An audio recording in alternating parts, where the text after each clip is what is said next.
东风27性能浮出水面，面对高超压力，美国在寻找快速的应对措施。各位网友，大家好，我是刘小飞。最近美国情报泄露事件呢，引起了一个广泛的关注。一批疑似美军秘密文件日前出现在推特等多家社交媒体上，涉及内容非常广。从相关各方的后续反应看，这些文件有比较高的真实性。比如，这里涉及了乌克兰的作战计划、作战能力的报告。那么，乌方跟美方都没有否认，只是说这里很多信息即使不泄密，俄罗斯也能自己侦查到，反攻计划是不会改变的。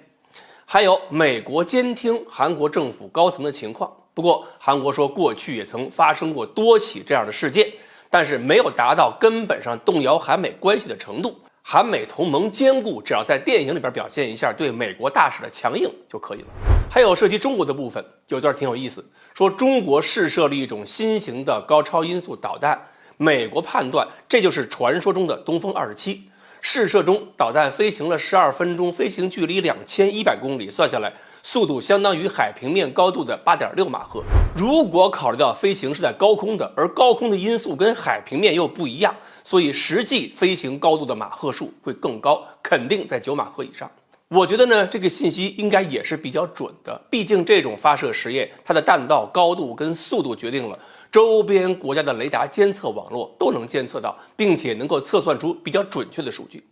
所以我们可以根据这个数据做些简单的判断。首先，中国并不缺少射程为2000多公里的导弹，所以这种实验肯定不是全射程实验。如果东风27又是东风17的放大型，也就是一种助推滑翔弹，并且能够飞到这么高的速度，美国估计呢射程会在8000公里以上，基本上就是快到洲际弹道导弹水平了。也就是说，中国将可以使用高超音速弹头不受拦截的打击夏威夷的美军基地，甚至有可能具备在大半个太平洋上打击美军大型水面舰艇的能力。看来以后美国人有理由怀疑一句话：太平洋是不是足够大？毫无疑问，对美国人来说，这意味着中国在高超音速武器领域的领先程度呢进一步扩大了。而美国空军的 AGM-183 基本被放弃之后，希望就只能完全寄托在陆军还有海军的高超音速项目上了。不过呢，美军也真没有气馁，还是采取了一些巧妙的措施，要让美国国会看到希望。比如，美国陆军搞了一次非常成功的高超音速导弹作战演练。为了避免重蹈空军 AGM-183 失败的覆辙，美国陆军这次采用了无弹操作方法，就是把全套动作走一遍，没有真实发射，当然也就没有失败，演习就完美极了。当然，陆军这么干也是有理由的，毕竟手上只有训练装置，没有导弹，导弹不是还没有研制完成吗？这叫宁可人等装备，不能让装备等人，态度非常良好。至于说让美军等多久，美军有人还提出一个更好的办法解决高超音速导弹的发展问题。